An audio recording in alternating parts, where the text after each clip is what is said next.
I'm the man. Oh, shit. Are you the man, too? Tell me you're the man. I'm the man! Yeah! Crushed the date! I crushed the committee meeting. So Cobra Kai's in? Hell yeah, we're in. Cobra Kai's back, baby! I did what you taught me. I showed mercy. Why did this happen to me? You don't know. I trusted you. Go. Look at me! Get out of here. Miguel, you can't leave. Get out of here! You're a sensei. It's who you are. If you can't see that, you're blind. Miguel. What? Am I doing it? You're doing it.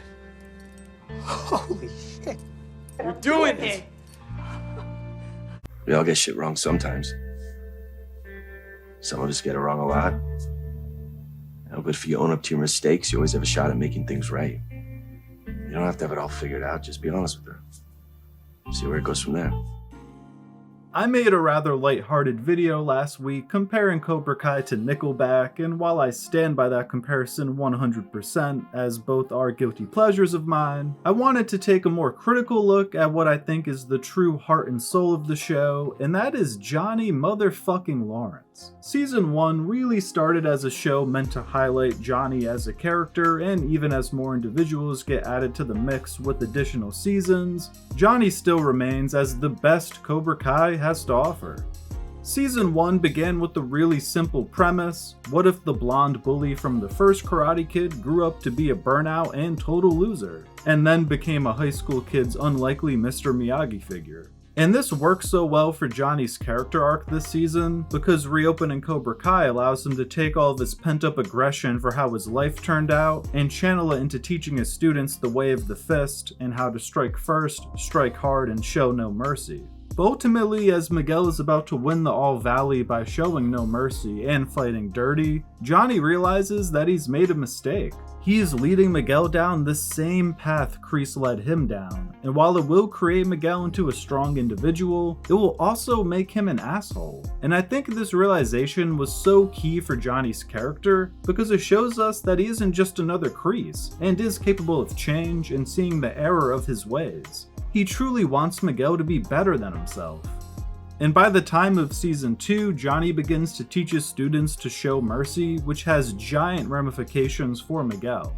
While initially unaccepting of this newfound mercy that Johnny wanted to instill in him, Miguel ultimately takes Johnny's lesson to heart and decides to show Robbie mercy during the massive school fight at the end of Season 2, which of course results in Miguel getting sent off the stairs and sent into a coma. And this is perhaps the best moment in the entire show. It flips the Cobra Kai Miyagi dynamic on its head completely. Miguel showed mercy and did the right thing, yet Robbie chose to strike and put him in a coma anyways. It's a perfect cliffhanger to end a season on, and it set all of our characters up for interesting arcs going forward, Johnny especially. You see, Johnny thought he was finally doing the right thing, yet it all backfired and blew up in his face anyways. This time at the cost of his closest student, who he had truly grown to love. And seeing Johnny hit rock bottom at the start of Season 3 is heart-wrenching. He loses his dojo, loses his son, loses his relationship with Carmen, and most importantly, might lose Miguel. But witnessing Johnny struggle with all of this throughout the season, yet still continuing to trudge forward, is incredible development.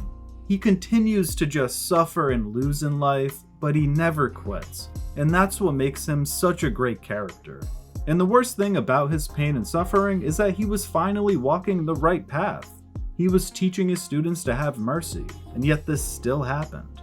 And despite his pain, he's more upset with what happened to Miguel and Robbie. He's lived through this kind of struggle most of his life, but he doesn't want his kids to have to. And that's what makes him a great man despite all of his faults. And the fact that he still does his best to do the right thing and pick himself up to stay in the fight that is life is just inspiring. But pouring so much time into Miguel means that Johnny can't visit Robbie, so in becoming a good father to Miguel, he starts burning the connection that he had built with Robbie. And getting a balance between being a father to both of them, ironically, is a struggle he really only masters once he starts implementing some of what his frenemy over at Miyagi-Do preaches. You see, seasons 4 and 5 essentially serve as a long journey for Johnny to finally accept that merging his and Daniel's style of fighting will result in the best final product, and that taking on some of his former enemies' mindset will also help Johnny with his personal life. Because while he's still someone very willing to strike first, he also becomes someone who strives to find balance and stability in his life. He begins restraining his temper, at least slightly, in order to try and provide for his ever-growing family, and to be there for both Miguel and Robbie. And by the end of season 5, it really feels like he has his life back on track and has taken on a great combination of the old Cobra Kai and Miyagi-Do philosophies. He saw the error of his ways, and while he could also see errors in the path that Daniel walks, he found a way to merge the two together in a way that worked for him. And in season 3, Johnny wrote a message to Allie, the girl who broke his heart back in high school, and I think it really captured the growth and struggle he had to go through for the bulk of the series. It's crazy how things change. For a long time, I didn't have much direction in my life. But then things got better. I met a kid who needed some help, so I got back into karate, became a sensei. There were ups and downs, I even gave up for a while. But I can't give up anymore. I have a long way to go to be a better man, a better father, a better teacher. But I can make a difference in these kids' lives. It's a tough world and I can help them be ready for it. Now, he ultimately doesn't hit send on this message, which is a funny and kind of classic Johnny moment. But this beautifully sums up Johnny's story and the whole point of Cobra Kai, really.